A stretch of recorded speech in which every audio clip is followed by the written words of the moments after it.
Audio Jungle. Audio Jungle.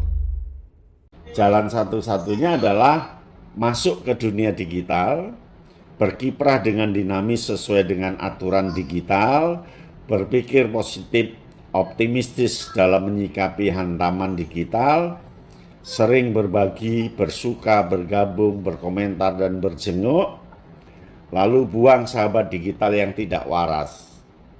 Ya, buang sahabat digital yang tidak waras.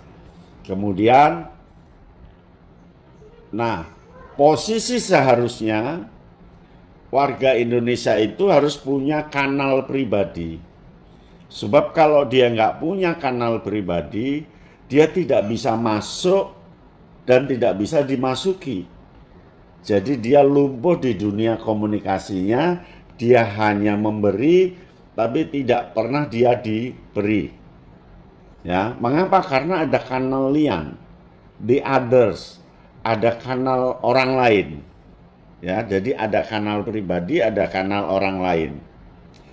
Lalu ada multi program di dalamnya. Oh, programnya macam-macam. China punya program Abai, kita punya program apa, macam-macam programnya. Aplikasinya itu sudah ratusan ribu aplikasi. Maka kita masuklah ke sana. Ya.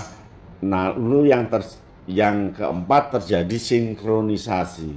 Sinkronusnya terjadi dan disitulah yang namanya komunikasi itu. Nah, kondisi hitam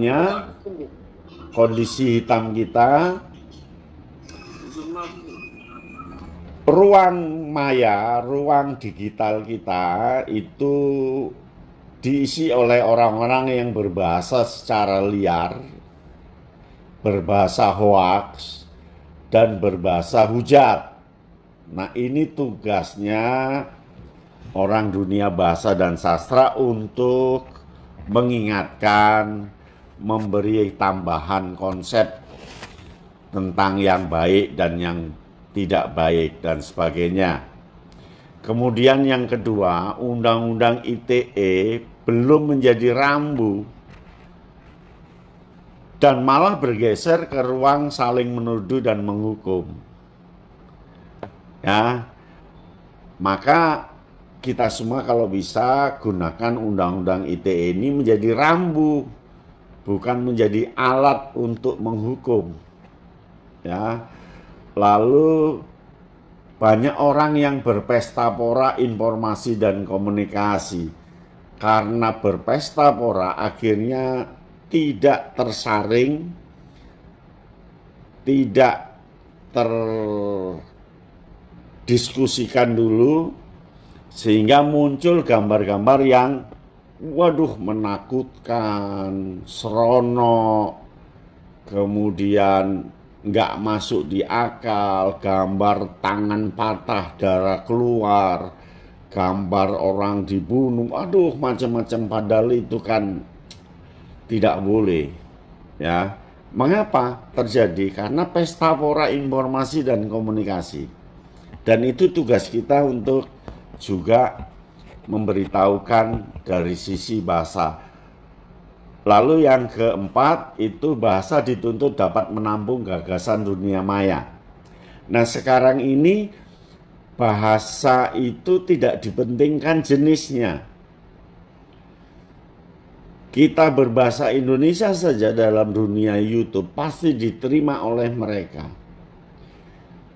Oleh karena itu jangan merendahkan bahasa Indonesia, tetapi sebaliknya bahasa Indonesia harus digunakan sebagai alat untuk berkomunikasi dan orang lain pasti juga akan mencari arti dan makna, entah itu lewat terjemahan atau lewat apa.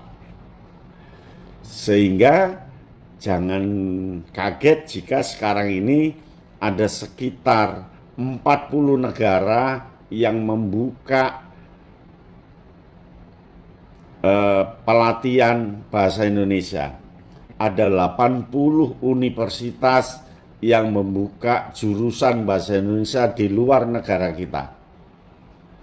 Ya, mengapa? Karena memang banyaknya warga Indonesia yang bermain di dunia digital, dan Indonesia menjadi pasar yang paling bagus untuk kepentingan-kepentingan itu, sehingga ada 80 perguruan tinggi di luar Indonesia yang membuka jurusan bahasa dan sastra Indonesia, dan 40 negara itu membuka kursus bahasa Indonesia yang namanya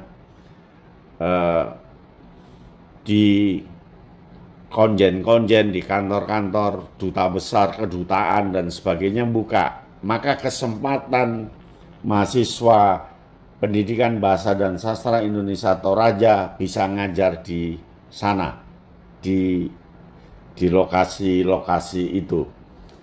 Lalu sekarang ini terjadi perundungan pendoksingan.